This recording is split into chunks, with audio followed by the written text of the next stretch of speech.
Hello दोस्तों, स्वागत है आपका हमारे यूट्यूब चैनल की जीके सीरीज में। जीके सीरीज के अंतर्गत अभी हम लोग हिस्ट्री का सेक्शन देख रहे हैं, जिसमें अभी हम लोग धार्मिक सुधार आंदोलन पढ़ रहे हैं, जिसमें बौद्ध धर्म, जैन धर्म, वैष्णव धर्म, शैव धर्म ये सारे कंप्लीट हो चुके हैं। आज हम लोग इसी सीरीज को आगे बढ़ाते हुए आज हम लोग डिस्कस करेंगे हिंदू धर्म तथा अन्य धर्मों के बारे में। आज हमारा ये धार्मिक सुधार आंदोलन का चैप्टर खत्म हो जाएगा। कल से फिर हम लोग महाजनपद काल स्टार्ट करेंगे। तो अगर आप पिछले वीडियो को नहीं देखें तो आप प्ले लिस्ट में जाकर सारे वीडियो को देख सकते हैं। चलिए आज शुरू करते हैं। आज से हम लोग हिंदू धर्म के बारे में। हिंदू धर्म में अन्य धर्मों के विपरीत कोई एक अकेला सिद्धांत या नियम लागू नहीं होते। अकेला सिद्धांत या नियम लागू नहीं होते जिससे सभी हिंदुओं को मानना जरूरी है। इसके अंतर्गत कई मत और संप्रदाय आते हैं। अभी हम लोग देखे थे शैव संप्रदाय के बारे में, देखे वैष्णव संप्रदाय के बारे में, देखे एक शाक्त संप्रदाय है जो देवी दुर्गा को महत्वपूर्ण मानते हैं। तो इस तरह से कई संप्रदाय हैं, कई मत हैं हिंदू धर्म में, और सभी को बराबर श्रद्धा दी जाती है। सभी का श्रद्धा बराबर है, किसी को कम या ज़्यादा नहीं देखा गया है। हिंदू धर्म में 4 मुख्य संप्रदाय हैं। ये देखिए, वैष्णव संप्रदाय हम लोग पढ़ चुके हैं, विष्णु से संबंधित। शैव संप्रदाय हम लोग शिव से संबंधित पढ़ चुके हैं। इसमें हम लोग 10 अवतार के बारे में पढ़े, विष्णु के 10 अवतार के बारे में। शैव संप्रदाय कल हम लोग कालमुख संप्रदाय, कापलिक संप्रदाय, ये सारे हम लोग देखे थे। और एक होता है शाक्त संप्रदाय, इसमें देवी शक्ति से संबंधित है, मतलब माँ दुर्गा को इसमें महत्वपूर्ण स्थान दिया गया है शाक्त संप्रदाय में। और एक है स्मार्त, परमेश्वर के विभिन्न रूपों को एक ही मानते हैं। ये जो वैष्णव, जितने वैष्णव हो गए, शैव हो गए, शाक्त हो गए, एक स्मार्त संप्रदाय के लोग होते हैं जो सारे रूपों को एक ही मानते हैं, अलग अलग नहीं मानते। तो इस तरह से हिंदू धर्म में 4 संप्रदाय फैले हुए हैं, वैष्णव, शैव, शाक्त और स्मार्त। लेकिन ज़्यादातर हिंदू स्वयं को किसी भी एक संप्रदाय में वर्गीकृत नहीं करते, किसी एक संप्रदाय से जोड़ के नहीं देखते हैं। धर्म ग्रंथ भी कई हैं, फिर भी वे मुख्य सिद्धांत अथवा मान्यताएं जो ज़्यादातर हिंदू मानते हैं और विश्वास करते हैं, सारे जो मुख्य सिद्धांत हैं, किसी एक संप्रदाय से वो जुड़ के नहीं है, सारे को इक्वल मानते हैं। हिंदू धर्म भारत का सर्वप्रमुख धर्म है, जिसे इसकी प्राचीनता एवं विशालता के कारण सनातन धर्म कहा जाता है। हिंदू धर्म बेसिकली भारत का बहुत सर्वप्रमुख धर्म है, सनातन धर्म इसी को कहते हैं हम लोग। अन्य धर्मों के समान हिंदू धर्म में किसी पैगंबर या व्यक्ति विशेष द्वारा स्थापित धर्म नहीं है। ये जो है पैगंबर या व्यक्ति विशेष द्वारा स्थापित धर्म नहीं है हिंदू धर्म। यह प्राचीन काल से चले आ रहे विभिन्न धर्मों का ममांतरों मतलब विभिन्न मत, विभिन्न सिद्धांत, आस्थाओं एवं विश्वासों का समुच्चय है। प्राचीन काल से चला आ रहा है, जो अनेक मत हैं, आस्थाएं हैं, विश्वास हैं, उनका एक समुच्चय है हिंदू धर्म। किसी पैगंबर या व्यक्ति विशेष द्वारा स्थापित धर्म ये नहीं है। उपनिषद काल, वैदिक काल में हिंदू धर्म के दार्शनिक पक्ष का विकास हुआ। ईश्वर को अजर अमर, अनादि, सर्वत्र व्यापी कहा गया। ईश्वर को ये कहा गया अजर अमर, ना तो इनकी जन्म हो सकती है, ना मृत्यु हो सकती है, अनादि, ना इनका कोई अंत है, न प्रारंभ है, सर्वत्र व्यापी हैं, सब जगह ये मौजूद रहते हैं, कहा गया। इसी समय योग, सांख्य, वेदांत आदि षड दर्शनों का विकास हुआ था उपनिषद काल में। ये हम लोग देख चुके थे पिछले वीडियो में। विकासशील धर्म होने के कारण विभिन्न कालों में इसमें नए नए आयाम जुड़ते गए। ये बहुत विकासशील धर्म है, नए नए आयाम जुड़े। आदिम ग्राम देवताओं, भूत पिशाची, स्थानीय देवी देवताओं, झाड़ फूक, तंत्र मंत्र से लेकर त्रिदेव एवं अन्य देवताओं तथा निराकार ब्रह्म सभी की आराधना होती है। इसमें भूत पिशाचनी, तंत्र मंत्र, झाड़ फूक, ये सारे चीज़ जो है हिंदू धर्म के अंतर्गत आते हैं। त्रिदेव, शंकर भगवान एवं अन्य देवताओं, निराकार ब्रह्मा वगैरह सभी की आराधना इसमें होती है।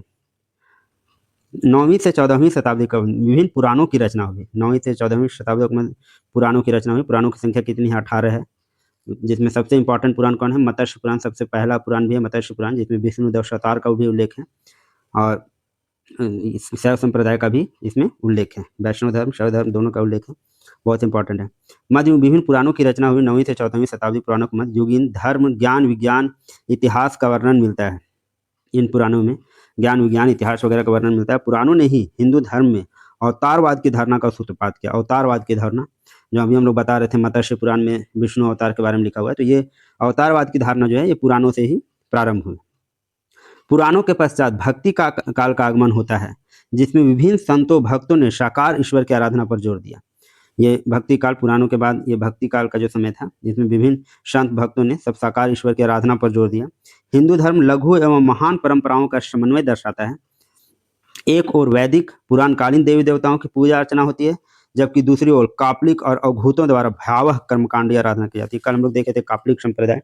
इसमें क्या है कि हम लोग पुराने देवी देवताओं की भी पूजा अर्चना करते हैं, और दूसरी तरफ कापलिक संप्रदाय में देख रहे थे कि नर के जो कपाल होता है उसमें भोजन करते हैं, उसमें शूरापान करते हैं, तो शरीर पे भस्म लगाते हैं। ये और भयंकर कर्मकांड, तंत्र मंत्र, ये सारे भी इसमें विद्यमान है हिंदू धर्म में।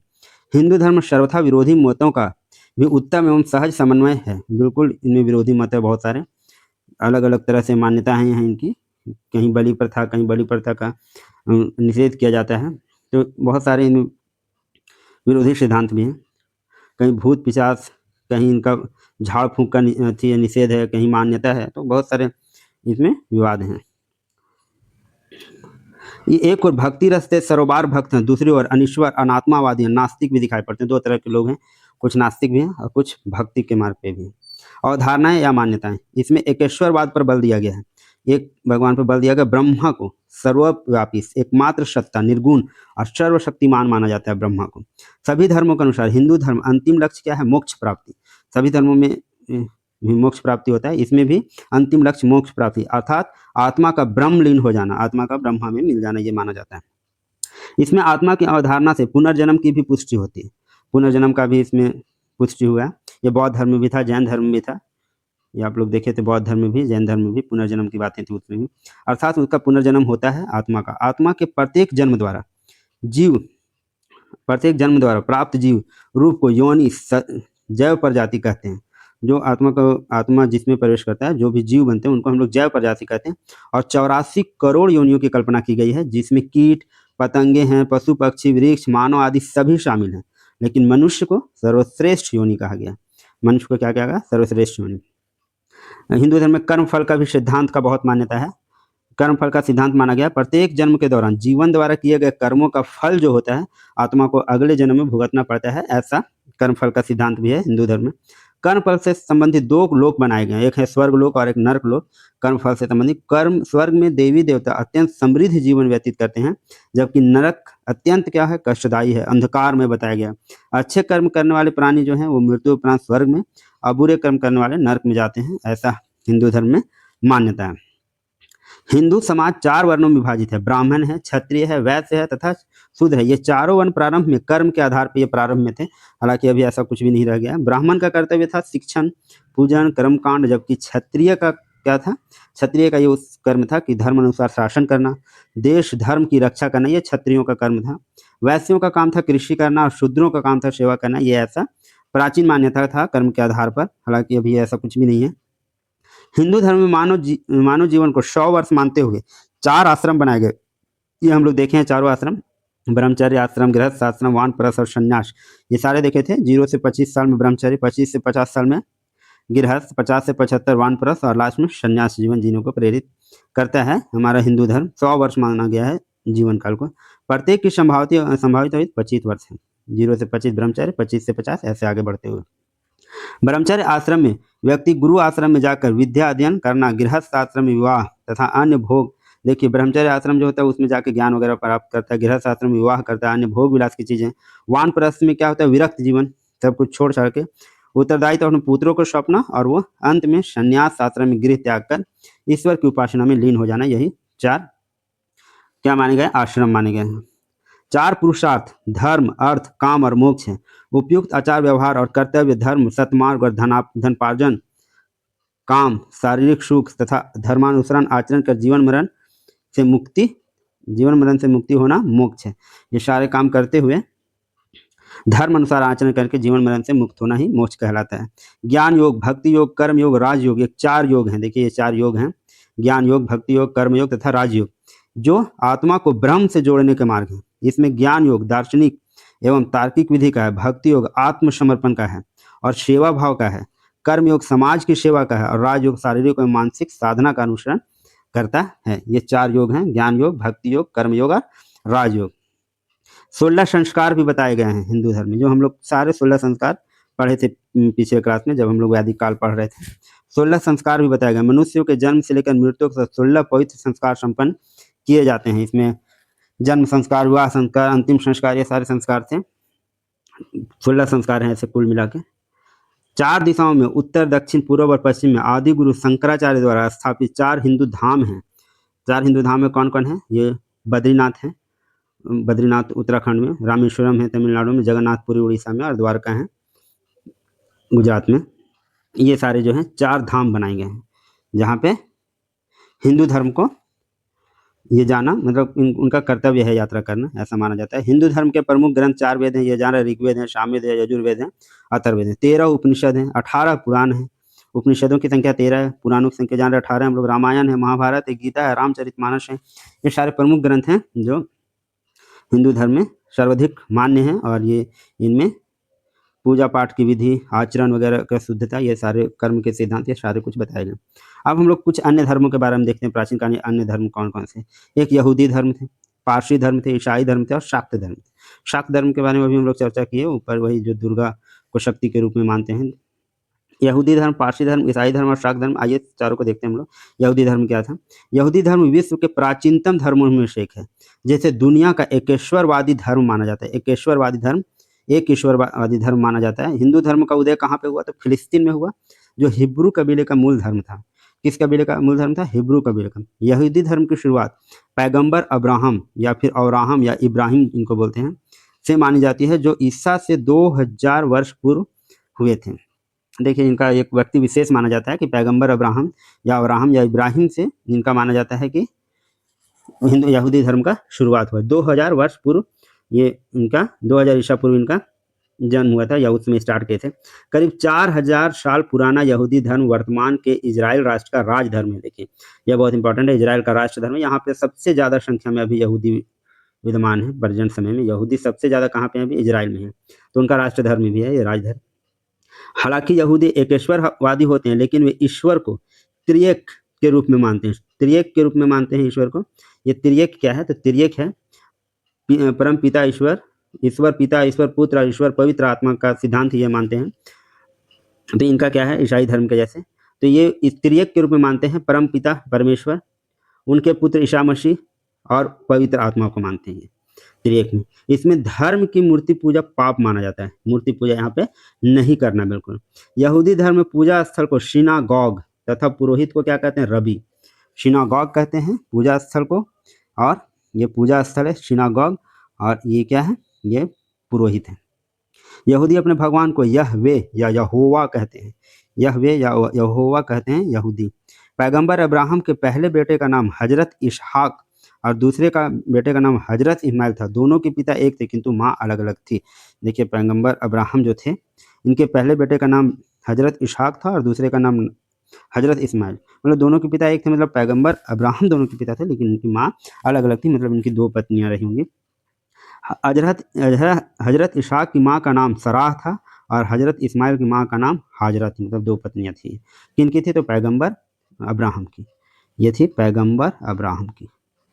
आगे देखते हैं। पैगंबर अब्राहम के पोते का नाम हजरत याकूब था, जिसका दूसरा नाम इजराइल था। बताइए, इसका दूसरा नाम ही इजराइल था।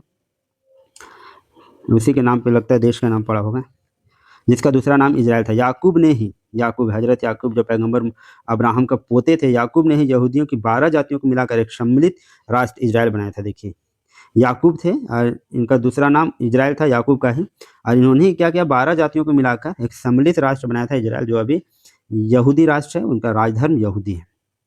दुनिया के सबसे पुराने धर्मों में से एक यहूदी धर्म से ही ईसाई और इस्लाम धर्म की उत्पत्ति हुई है। ऐसा माना जाता है कि यहूदी धर्म से ही ये 2 भागों में चलकर आगे ईसाई धर्म बन गया और ये इस्लाम धर्म बन गया। ये इस्लाम, ये 2 धर्म बन गए। यहूदियों की धर्म भाषा इब्रानी, हिब्रू तथा धर्म ग्रंथ का नाम तनख है। यहूदियों की धर्म भाषा क्या है, हिब्रू, और धर्म ग्रंथ का नाम क्या है, तनख। याद रखेंगे, धर्म ग्रंथ का नाम है तनख। तनख नाम है धर्म ग्रंथ का। आगे देखते हैं। जो इब्रानी भाषा में लिखा गया है, देखिए हिब्रू बोलिए, इब्रानी बोलिए, इस भाषा में तनख जो इनका धर्म ग्रंथ है, तनख को तालमुद या तोरह के नाम से भी जाना जाता है। तनख का रचनाकाल क्या है, जो तनख क्या है, तो ये यहूदियों का धर्म ग्रंथ है। धर्म ग्रंथ है किनका, यहूदियों का है धर्म ग्रंथ। और इनका रचनाकाल क्या है, तो रचनाकाल है 444 से लेकर 1000 ईसा पूर्व के बीच में माना जाता है तनख का। ईसा से लगभग 1500 वर्ष पूर्व, 1500 ईसा पूर्व, अब्राहम के बाद यहूदी इतिहास में सबसे बड़ा नाम पैगंबर मूसा का है। ईसा से 1500 ईसा पूर्व के आसपास अब्राहम के बाद, पैगंबर अब्राहम के बाद अगर इनका नाम है यहूदियत से, तो इनका नाम है पैगंबर मूसा। यह सिर्फ एक धर्म ही नहीं बल्कि पूरी जीवन पद्धति है, जो कि इजराइल और हिब्रू भाषियों का राजधर्म है। धर्म में ईश्वर और उसके नबी यानी पैगंबर को मान्यता प्रदान है। देखिए 2017 की जनसंख्या रिपोर्ट के अनुसार विश्व में सिर्फ 1.45 करोड़ ही यहूदी बचे हुए हैं, जिनमें से भी 64 लाख कहाँ पे हैं, तो इजराइल में है, और 57 लाख कहाँ हैं, तो अमेरिका में निवास करते हैं। ये 2017 की जनसंख्या के अनुसार है। मतलब दो ही जगह मतलब ज़्यादा यहूदी हैं अभी, जो कहाँ पे हैं, इजराइल में 64 लाख और 57 लाख अमेरिका में। यहूदी धर्म का प्रवेश भारत में 4985 वर्ष पूर्व अर्थात 973 ईसा पूर्व में केरल के मालाबार तट पर हुआ था। इसको आप याद रखेंगे, एग्जाम में पूछ सकता है। नेक्स्ट हम लोग स्टार्ट करते हैं पारसी धर्म के बारे में। पारसी धर्म या जरथुस्त्र धर्म विश्व का अत्यंत प्राचीन धर्म है, जिसकी स्थापना आर्यों की ईरानी शाखा के एक संत जरथुस्त्र ने की थी। देखिए आर्यों के ईरानी शाखा के एक संत से जरथुस्त्र, तो इसको जरथुस्त्र धर्म भी बोलते हैं पारसी धर्म को, इन्होंने ही किया था इनका स्थापना। संत जरथुस्त्र को 30 वर्ष की आयु में उन्हें ज्ञान की प्राप्ति हुई थी। वे ईरानी आर्यों की स्पीतमा कुटुंब के पौरुष हस्प के पुत्र थे। उनकी माता का नाम दोगदो था। देखिए ये नाम है, थोड़ा कठिन नाम है, ध्यान रखेंगे। ये संत जरथुस्त्र जो थे वो पारसी धर्म बोलिए, जरथुस्त्र धर्म बोलिए, 30 वर्ष की अवस्था में उनको ज्ञान प्राप्त हुआ था, जैसे लाइक बौद्ध धर्म, जैन धर्म। वे ईरानी आर्यों की स्पीतमा कुटुंब के पौरुष हस्प के पुत्र थे और उनकी माता का नाम दुदोआ या दोगदो था। इनकी शिक्षाओं का संकलन, देखिए ये इंपॉर्टेंट है, जिंदा अवस्था किनका धार्मिक ग्रंथ है ये पूछा जाएगा, तो ये किनका है, पारसी का। जिंदा अवस्था इनकी ये क्या है, संकलन जो है जिंदा अवस्था में है। पारसी धर्म के अनुयायी एक ईश्वर अहूर को मानते हैं। किनको मानते हैं, अहूर को। ये आप धर्म ग्रंथ याद रखेंगे। पारसी धर्म के अनुयायियों को अग्नि पूजक कहा जाता है। इनके अनुयायियों को क्या कहा जाता है, तो अग्नि पूजक भी कहा जाता है। जिंदा अवस्था नामक ग्रंथ की मूल शिक्षा का सूत्र है। जिंदा अवस्था जो पारसी का धार्मिक ग्रंथ है, इनका मूल शिक्षा क्या है, देख लीजिए हम लोग, सद्विचार, सद्वचन, सद्कार्य। देखिए शिक्षा बहुत अच्छा है, सद्विचार अच्छे विचार रखें, सद्वचन अच्छे वचन बोलिए, सत्य बोलिए, और सद्कार्य अच्छे कार्य कीजिए। पारसी धर्म में वे शवों को ऊंची मीनार पर खुला छोड़ देते हैं। देखिए इनका, जहाँ गिद्ध चील उसे नोच कर खा जाते हैं, ये इनका है मान्यता, ऊंची मीनार पर खुला छोड़ते हैं। बाद में उसकी अस्थियों एकत्रित कर शव दफनाया जाता था, परंतु हाल के वर्षों में शव को सीधे दफनाया जाता है। ये प्राचीन उनका रीति रिवाज था कि वो छोड़ देते थे खुले मीनार पर, चील गिद्ध खाने के बाद जो अवशेष बच जाते थे उनको वो दफनाते थे, लेकिन अभी ऐसा नहीं है। आइए हम लोग नेक्स्ट बढ़ते हैं ईसाई धर्म की तरफ। ईसाई धर्म के प्रवर्तक कौन थे, तो ईसा मसीह, जिसको जीसस क्राइस्ट भी बोलते हैं हम लोग। ईसा मसीह का जन्म 4 ईस्वी पूर्व में जेरूसलम के निकट बैथलहेम नामक स्थान पर हुआ था। इनका 4 ईस्वी पूर्व में जन्म हुआ था जेरूसलम के निकट। ईसा मसीह की माता का नाम था मेरी और पिता का नाम था जोसेफ। याद रखेंगे आप लोग, माता का नाम मेरी था और पिता का नाम क्या था, जोसेफ था। ईसा ने अपने जीवन के प्रथम 30 वर्ष, ये कैसे थे, बढ़ई के रूप में काम करते थे, बैथलहेम के निकट नाजरेत में बिताए। इनका जन्म हुआ था बैथलहेम में, उन्हीं के निकट नाजरेत में ये 30 सालों तक बढ़ई का काम करते थे ईसा मसीह या जीसस क्राइस्ट। ईसा मसीह के प्रथम 2 शिष्य थे, वो कौन कौन थे, एंड्रूस व पीटर थे। ईसा मसीह को 33 ईस्वी पूर्व में सूली पर चढ़ाया गया। इनको सूली पर रोमन गवर्नर पोंटियस ने चढ़ाया। ये क्वेश्चन बहुत बार पूछा जा चुका है, तो आप इसको याद रखेंगे। ईसा मसीह को 33 ईस्वी पूर्व में सूली पर चढ़ाया था। और कौन चढ़ाया था, तो रोमन गवर्नर था पोंटियस। ईसाई धर्म का सबसे पवित्र चिन्ह क्रॉस है, बिल्कुल आप लोग जानते हैं। ये त्रितत्व में विश्वास करते हैं, ईश्वर पिता, ईश्वर पुत्र, ईश्वर पवित्र आत्मा, यहूदी धर्म के जैसा। इनका प्रमुख ग्रंथ का नाम बाइबल है, ये भी बहुत इंपॉर्टेंट है और आप लोग जानते भी हैं इसको। ईसाई धर्म की 2 शाखाएं थी, रोमन कैथोलिक व प्रोटेस्टेंट, तथा उपासना स्थल को क्या कहते थे, गिरजाघर। देखिए 2 शाखाएं इनको, रोमन कैथोलिक थी और दूसरा था प्रोटेस्टेंट, और अपने उपासना स्थल को ये क्या बोलते थे, तो गिरजाघर बोलते थे। ईसा मसीह के जन्म दिवस 25 दिसंबर को क्रिसमस के रूप में मनाया जाता है, सभी लोग जानते हैं इस बात को। अनुमान है कि पहला क्रिसमस रोम में मनाया गया था, वो 336 ईसा पूर्व में मनाया गया था, ऐसा अनुमान है। पहली शताब्दी में ईसाई धर्म प्रचारक सेंट थॉमस भारत आया। ये पहली शताब्दी में ईसाई धर्म प्रचारक थे सेंट थॉमस, ये भारत आए थे और इसी से भारत में ईसाई धर्म की शुरुआत हुई। मतलब सेंट थॉमस आए और इसके कारण भारत में ईसाई धर्म की शुरुआत हो गई। दुनिया का सबसे बड़ा church Saint Basilica church Vatican City में है, ये भी आप इम्पॉर्टेंट है, ये भी ध्यान रखेंगे। और सेंट थॉमस भी आपके लिए बहुत इम्पॉर्टेंट है। इसमें 10,000 व्यक्तियों के बैठने की व्यवस्था थी, ये सबसे बड़ा चर्च था, चर्च है सेंट बेसिलिका चर्च जो वेटिकन सिटी में। पवित्र के 10,000 आदमी बैठ सकते हैं। पवित्र ग्रंथ में ईसा को शांति का राजकुमार नाम पुकारा गया है। इनका पवित्र ग्रंथ कौन है, बाइबल। अब आइए सीखते हैं हम लोग शाक्त धर्म, और अंतिम है ये। शक्ति को इष्ट देवी मानकर पूजा करने वाला संप्रदाय शाक्त धर्म। हिंदुओं के शाक्त संप्रदाय में भगवती दुर्गा को ही दुनिया का पराशक्ति और सर्वोच्च देवता माना गया। ये हम लोग ऊपर डिस्कस कर चुके हैं। शाक्त संप्रदाय में योग साधना से सिद्धि प्राप्त करने पर जोर दिया गया है।